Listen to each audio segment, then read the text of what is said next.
Hey guys, it's Mrs. Null. First of all, you guys rock. I love all the different words you found with port that you've been putting on the flip grid. I've been trying to respond to each and every one of you. You are finding some amazing words and even teaching me some that I didn't know before. So keep it up. Same flip grid is going to be active. I want you to go ahead and respond in the same way to what I'm going to show you today. I probably won't do a full root every single day, but I'm going to shoot for like 3 a week. So let me go ahead and give you the second one for the week. The second root I want to teach you is Ject. Ject is Latin for throw, and it's a pretty common root. We see it in a lot of words, so I'm going to move you through a few of them today, but not quite as many as yesterday, because I want to leave more words out there for you to discover and for you to post on the flip grid now that I know you guys are going to go out there and find those words for me. So let's start with just plain Ject. Can it stand alone? No, it's called a bound base. It can't stand without a prefix. I'm going to start with a word that I think is pretty common. Inject. We know in means into and ject means to throw.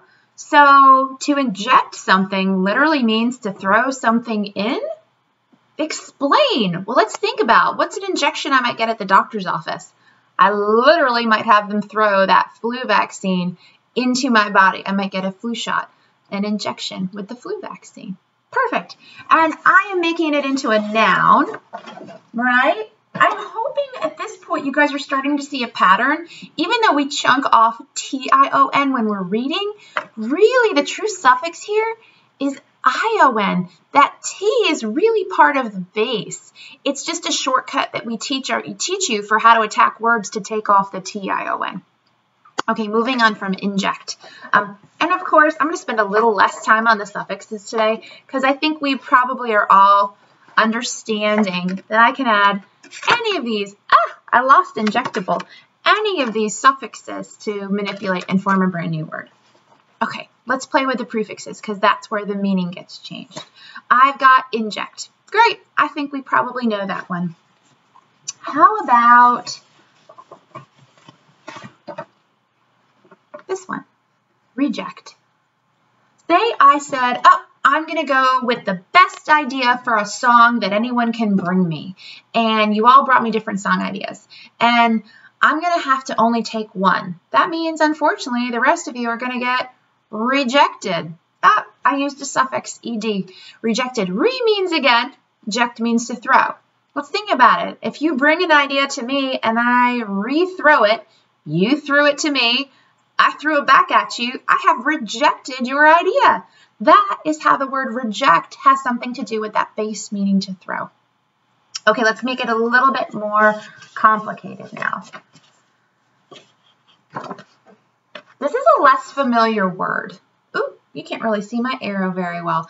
D means down and ject means to throw. So if you are feeling dejected, you're feeling very thrown down. My big readers out there have probably seen this word in books before. It means if I feel dejected, I'm feeling extremely down and sorry for myself. And it's literally you've been thrown down. I'll save that one for last. That's going to be my challenge one for you guys. Okay. X means out of. In means into. I throw something in. This is not a familiar word. Exject.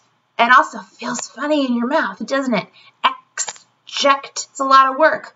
I talked a little bit yesterday about lazy mouths and how sometimes prefixes will chameleon and change a little bit to fit the word. X chameleons. X will turn into just plain old E when it needs to. And it's turning in this word. How about now? Is this word familiar? Eject. If you are misbehaving at my football game, I'm going to eject you. I'm going to throw you out of the game. Quite literally, to throw out is when you eject somebody. No, I'm still going to save that one for last. I actually have 2 challenge ones today. So for today, I want you to either find me another word with ject or I want you to comment of one of the next 2 words. Here's one of them. Okay. Sub. We've talked about sub lots before. We talked about it yesterday. We've talked about it before then. Sub means under or below.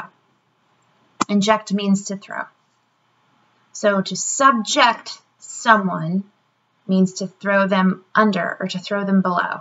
Now, if I think back to the time of kings and queens and their subjects, I think that makes a lot of sense. In the order, socially, you've been thrown below me if I'm the queen and you're all my subjects. But I don't quite make the connection naturally to how we talk about school subjects. And I'm going to look into it a little bit more, but I wanted to pick your brains and see what you think about it. So maybe you can figure it out for me. I can't wait to hear what you have to say. All right, that's challenge word number 1. Challenge word number 2 uses another newish prefix for us. I got to change this lighting for you guys next time I record. Pro means forward or toward. Ject means to throw. Project. Oh, wait, we kind of have 2 separate words, don't we? If I project my voice, I am throwing it forward, aren't I? I project when I'm speaking in front of an audience. I'm throwing my voice towards them. But then I have the word project. What does that have to do with the meaning of the word? I want you to think on it. I'm going to dig, but I want you to think on it, and I want your thoughts.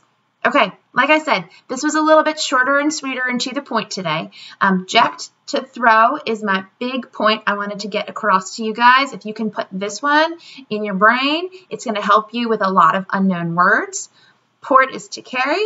Ject is to throw. Keep it coming on that flip grid. I want to hear what you think about subjects in school and projects in school and any other words you can find that have ject in them.